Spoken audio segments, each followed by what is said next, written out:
trabalho de doutora Silvana Miller. É com enorme gosto que estamos aqui nos aposentos na casa do Paulo Caminha. A costa ocidental veio de muito longe, fez uns milhares de quilómetros, a fim de, dentro daquilo que é possível e da disponibilidade das pessoas, levar para registro presente e com utilidade futura tudo o que seja relacionado com os açorianos, desde a sua cultura, os seus usos, os seus costumes e, sobretudo, a influência que tudo isto teve e continua a ter na vivência de muitos e muitos catarinenses e não só.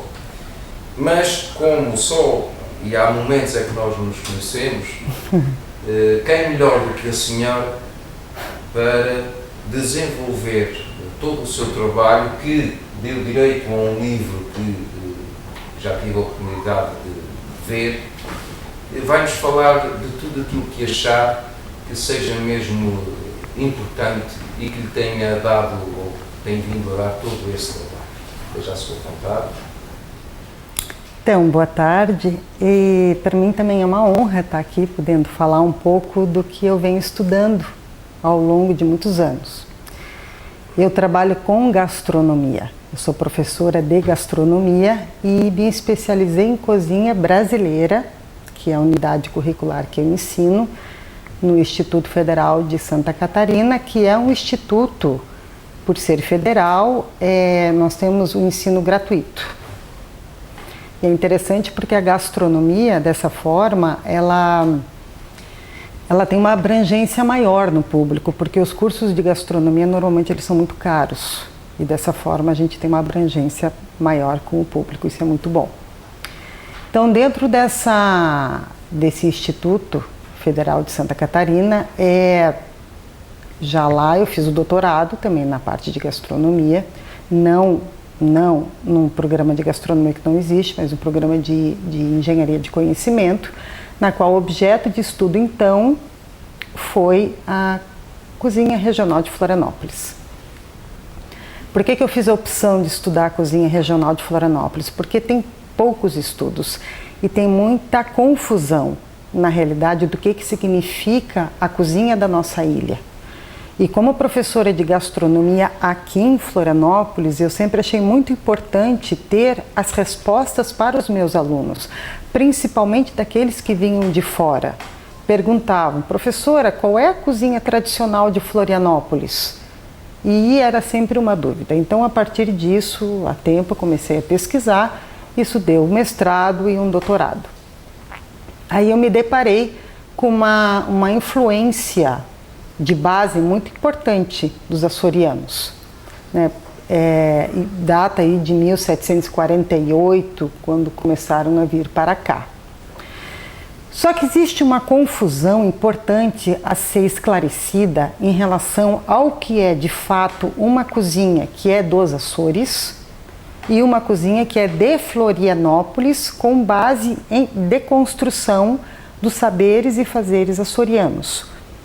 Porque uma das coisas que a gente se preocupa na gastronomia é o fato de que muitas vezes se vende um slogan, uma marca de alguma coisa que de fato não acontece. Dizer que Florianópolis, por exemplo, tem uma cozinha açoriana. E não é isso que acontece. Florianópolis tem uma cozinha tradicional de Florianópolis com base, sim, nos saberes e fazeres que os açorianos trouxeram, junto com os saberes e fazeres dos ameríndios, do índio americano, do índio que aqui morava, do índio que aqui vivia e que aqui usava então a mandioca, usava os peixes, usavam as frutas, as raízes. E na época então que o açoriano, até onde se tem uma base de estudo e pesquisa para com as comunidades locais, se compreende essa fusão do saber do açoriano com a matéria-prima brasileira. Então, naquela época que aqui chegaram os açorianos, conta-se que gostariam muito de ter uma farinha muito fina, uma farinha alva e fina e branca e pura como o trigo. E aqui chegaram e não existia trigo, mas existia algo que os índios usavam para fazer uma farinha meio, digamos assim, granulosa, e os açorianos, então não, vamos tentar fazer uma farinha fina. Começaram a construção dos grandes engenhos, dos engenhos que nós entendemos como os engenhos de farinha, e conseguiram fazer de fato uma farinha fina, alva, linda, cheirosa, como é a nossa farinha de mandioca, mas não tem os usos para fazer o pão. A partir da farinha de mandioca, então, que seria um saber açoriano que construiu o engenho, porque o índio produzia a farinha de uma outra forma, não como nós temos os engenhos. Então, aquele olhar do engenho, com todas as suas engrenagens, o açoriano então trouxe, com a matéria-prima brasileira que ele aprendeu a usar com o índio. Foi feita a farinha, e aquela farinha não resultou no pão, mas resultou no biju, no cuscuz, no pirão, na cacuanga, na bijagica, numa série de produtos que tem a característica de Florianópolis. Esses produtos que justamente são essa mescla desses saberes, como vários outros. Eu estou falando aqui da farinha, né? Mas nós temos vários outros exemplos de matérias-primas usados com os saberes e fazeres açorianos e essa matéria brasileira, que resultou então naquilo que a gente chama da cozinha tradicional de Florianópolis, que é essa cozinha simples, extremamente apurada em técnicas, porque por mais que o descendente do açoriano fosse uma pessoa assim que não sabia que aquilo era uma técnica, a gente da gastronomia agora, que faz as pesquisas nas comunidades, percebe quanta técnica tem ali. Mas quando a gente pergunta para essa pessoa, a pessoa não sabe que é uma técnica, então nem sabe descrever, mas a gente consegue mediar o conhecimento que essa pessoa tem com as técnicas, então, que já foram estudadas em toda a gastronomia, e percebe-se que existe muita técnica. Por exemplo, o preparo de um prato que eu acho maravilhoso, que se chama solda. A solda é uma sopa, que a origem do nome vem das açordas, né? Então, nós temos a solda, feita com legumes aromáticos, um caldo perfumado, que depois é colocado um ovo, a cocção pochê, e daquele caldo perfumado você pega então a farinha de mandioca, faz um pirão com aquele caldo e coloca aquele ovo pochê em cima e fica uma delícia. Agora, você vai perguntar numa comunidade, eles vão dizer, meu Deus, mas esse prato é muito simples, por que tu te interessas por ele? Porque eles não sabem o quanto rico é e quanta técnica tem. Então, assim, dentro disso, de todo esse estudo que a gente vem cada vez mais pesquisando, né, as influências dos açorianos, as influências dos índios e vários outros povos que aqui tiveram já desde século XVIII, XIX, obviamente, agora século XX, XXI, com mais outras influências aqui em Florianópolis. Sei já com uma conversa que tivemos há pouquinho que a senhora não tem, tanto quanto sabe, descendência de açoriano. Mas a minha questão é o que foi, o que é e o que continua a ser a emoção, o sentimento de fazer uma pesquisa tão exaustiva sobre exatamente aquilo que é a nossa cultura açoriana cá em Santa Catarina. Olha, a motivação maior é o amor que eu sinto por Florianópolis, pela identidade dessa ilha, por ver muitos órgãos públicos vindo para cá e não reconhecendo o que é Florianópolis, não conhecendo e reconhecendo a identidade gastronômica de Florianópolis.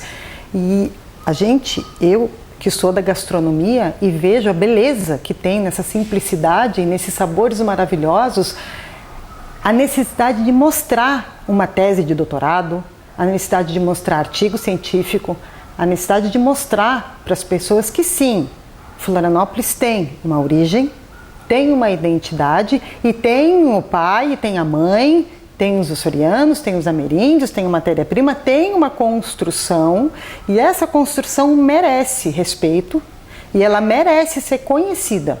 Por isso que nós temos unidades curriculares no Instituto Federal de Santa Catarina que tem cursos de graduação e pós-graduação, que vamos ter também, que reflete isso de uma forma bem clara.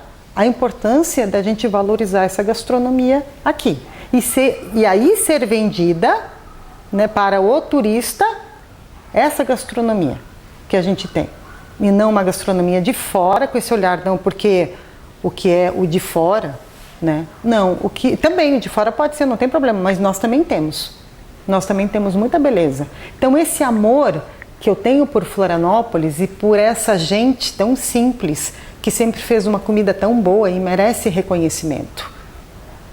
Não é porque é uma coisa que é de outro lugar que é melhor, não. A solda, por exemplo, como várias outras, a estopa de arraia, a estopa de berbigão, pratos nossos, peixe cozido no feijão, coisas que não tem em outro lugar. É nosso e é uma delícia.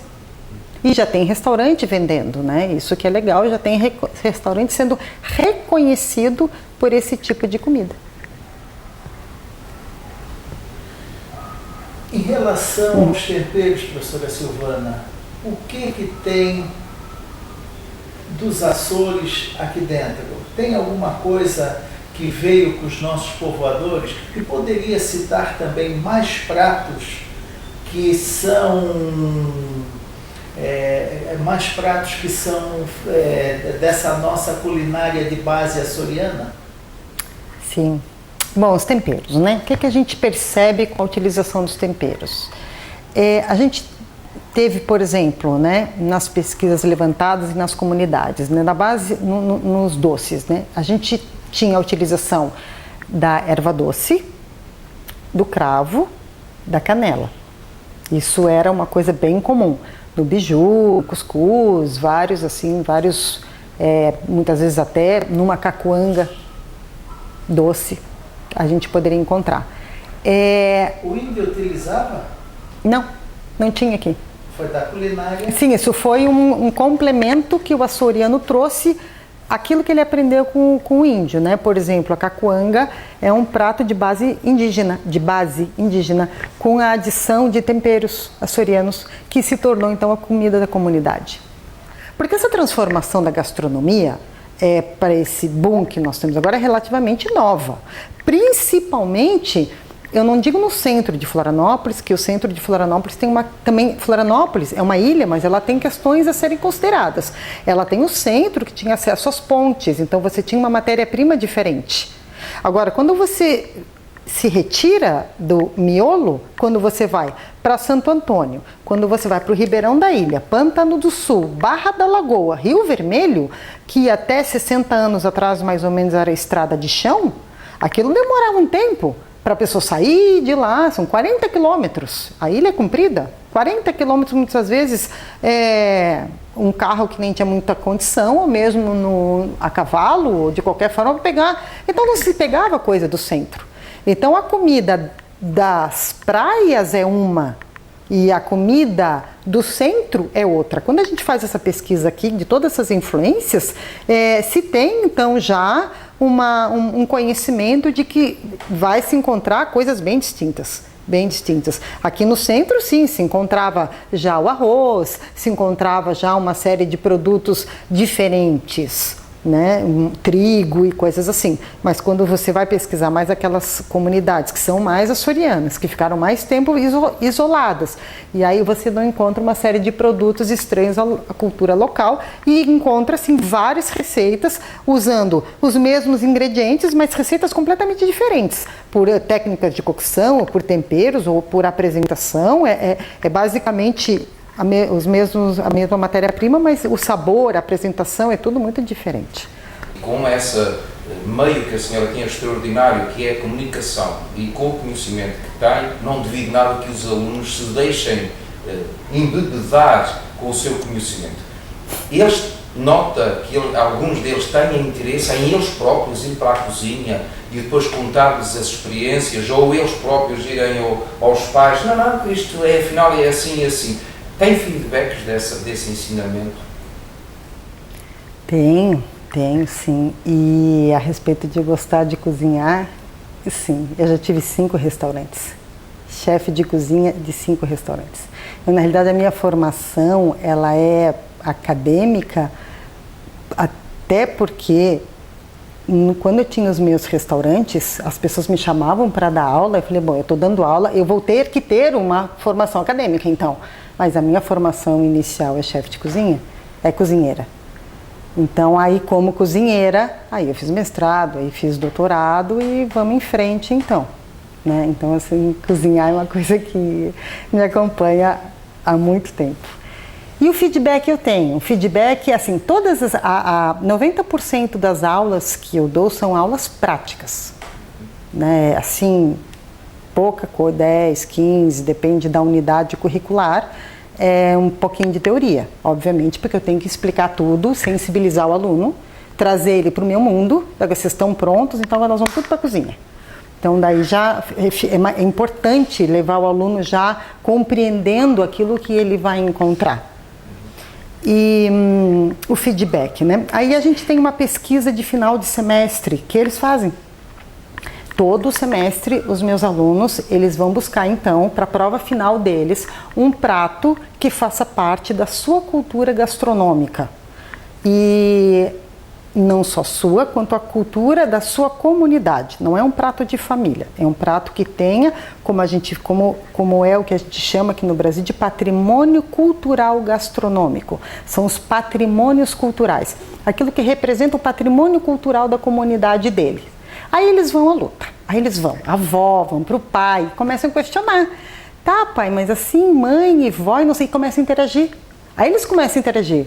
E aí eles começam a relatar aquilo, como é que foi para eles, assim, não imaginava que a avó, ou que não sei o quê, ainda soubesse fazer, e aí vem vindo, e vem, e é super emocionante. Ver ele se colocando naquele lugar, então, de ir atrás, de querer aprender e trazer isso para uma banca de 4 professores, isso é uma unidade curricular, que daí tem uma banca, que vai, então, compartilhar com eles e vai contribuir com a pesquisa. Não é uma banca que vai dizer está certo ou está errado.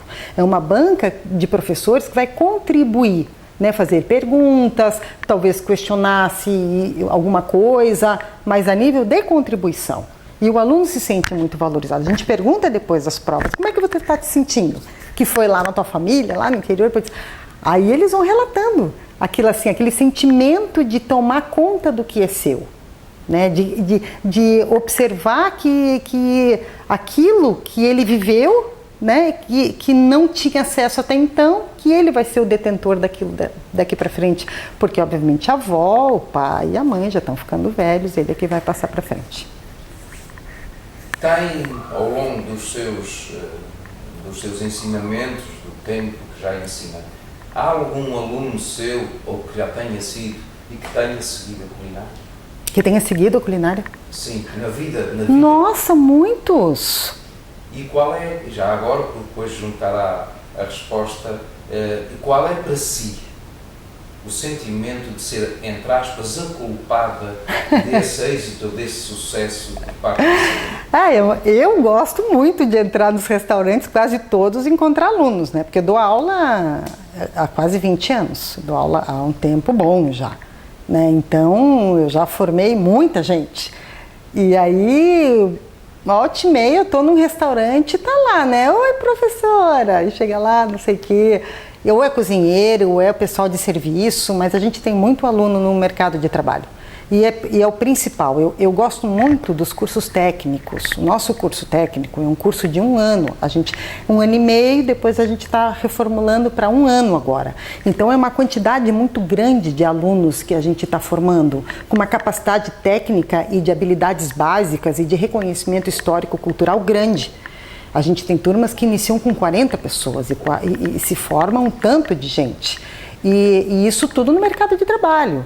Então, para nós é uma honra ter o Instituto Federal de Santa Catarina aqui em Florianópolis, porque foi a primeira federal de gastronomia do Brasil, primeiro curso federal, porque, como eu falei anteriormente, é caro. Não é bem assim para uma universidade, uma escola federal querer gastronomia, né? A desculpa é que não, é muito caro, a gente não consegue assumir. O Instituto Federal de Santa Catarina assumiu, né? E a gente está fazendo, então é uma honra a gente poder estar de fato contribuindo com a melhoria do mercado de Florianópolis. Isso a gente tem agora, nós temos 8 anos de vida, é um bebezinho o Instituto Federal, mas eu acredito que mais um tempo, mais um pouco, realmente a gente vai ter uma leva enorme de profissionais dominando o mercado. Graças a Deus a gente tem bastante aluno. Quantos alunos saem para o mercado anualmente? Olha, a gente tem uma formatura agora de 90, entre os cursos federais, né? Mas a gente tem do curso superior, a gente tem do curso técnico e a gente tem outros cursos lá também. A gente tem guia de turismo, a gente tem hotelaria. Então a gente tem essa parte de turismo como um todo nesse campus, que é um campus separado, e nesse campus, mas de gastronomia a gente pode ter por semestre talvez uns 50 por semestre. Muito bem. Paulo? Eu gostaria de fazer um questionamento voltando um pouquinho na sua entrevista. Até que ponto a carne fazia parte da gastronomia do interior da ilha de Santa Catarina? Tem umas histórias interessantes sobre a carne, né? A carne, ela era assim, não era muito comum, ela era cara. O boi não era assim algo que se tinha muito no interior da ilha. Conta-se que quem tinha, né, arrolava então, né, entre várias pessoas que queriam a carne, aquele boi então, ao ser abatido, a carne já era dividida e depois de um tempo a pessoa vinha cobrar. Mas o peixe era mais comum, o peixe, né, os frutos do mar, o camarão, a ostra nativa, né, que tem uma diferença, que nós temos 2 tipos de ostra, né, atualmente em Florianópolis, mais do que 2, mas nós temos a ostra que não é nativa e a ostra nativa. Então a gente tem o berbigão, então isso era o mais comum. E a carne era carne vermelha, era mais de vez em quando. As gorduras também não era como a gente tem hoje, os óleos não eram como a gente tem hoje. A gente estava fazendo uma pesquisa dos tipos de óleos que eram utilizados, que muito antigamente, ali início do século XIX, usava-se muito a banha da tainha, a gordura de outros peixes, alguma coisa da banha de porco, quando se tinha. Então, o sabor era completamente diferente. Porque quando a gente faz comida com banha é outra coisa, né? Banha de porco é outra coisa do que usar o que a gente usa agora de óleo de soja, ou óleo de milho, qualquer outra coisa, o sabor. E eu peço encarecidamente que nas provas que são feitas todo semestre, o pessoal use o que tinha que usar. Era banha, usa banha. E fica uma delícia. Mudaria algo na sua vida se voltasse atrás, caso isso fosse possível? Mudaria algo na sua opção de escolha como profissão? Acredito que não, porque eu cozinho desde criança. Eu, na realidade, brincava de cozinhar. Eu digo que até hoje eu continuo brincando. Então, eu continuo mantendo a minha postura, que eu venho desde criança trazendo, né? E a minha família, como tinha hotel, tem hotel até hoje, eu desde pequena já ficava na cozinha do hotel. Então, é difícil para mim me ver num outro lugar, né, do que nessa área da gastronomia como um todo, né? Porque eu não imaginei no início, lá dos tempos, que eu ia dar aula de gastronomia. Isso isso realmente era uma coisa que eu não tinha pensado a respeito. Mas aí foram me chamando para fazer as aulas, as pesquisas, as coisas. Mas a gastronomia, ela faz parte da minha vida desde sempre. Qualquer outra profissão, se por acaso eu tivesse, eu ia cozinhar de qualquer jeito. Eu ia dar um jeito de estar na cozinha, fazendo alguma coisa, porque me faz bem. Até porque eu sou uma pessoa que tem restrições alimentares. Eu tenho algumas alergias. Isso desde pequena eu não sabia disso. Mas desde pequena é uma coisa que fez eu me interessar muito pelo que se come. E como se come. E da forma como se come. Porque tinham coisas que me faziam muito mal. E eu, quando criança, não entendia.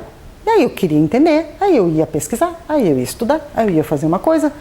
E aí, com o passar da vida, eu descobri que, de fato, essa minha curiosidade, essa minha vontade pelo meu próprio bem-estar, sempre me fez muito bem cozinhar a minha comida. Porque eu sabia que quando eu pesquisava e cozinhava a minha comida, eu me sentia bem. De repente, eu comia uma outra coisa mal. Então, peraí, alguma coisa está errada, deixa eu cozinhar.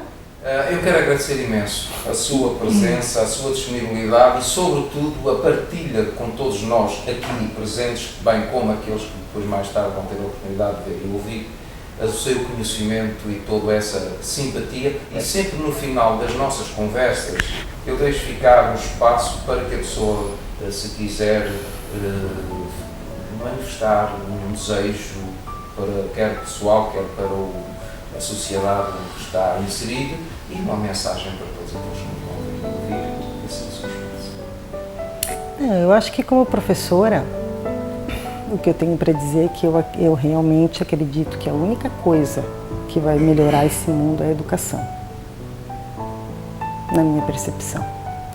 Que quanto mais as pessoas tiverem educação no sentido bem amplo, né? Não só a educação acadêmica, quanto a educação para com o outro, a gentileza e essa educação de caráter e de cidadania é que a gente vai conseguir fazer uma transformação nesse mundo.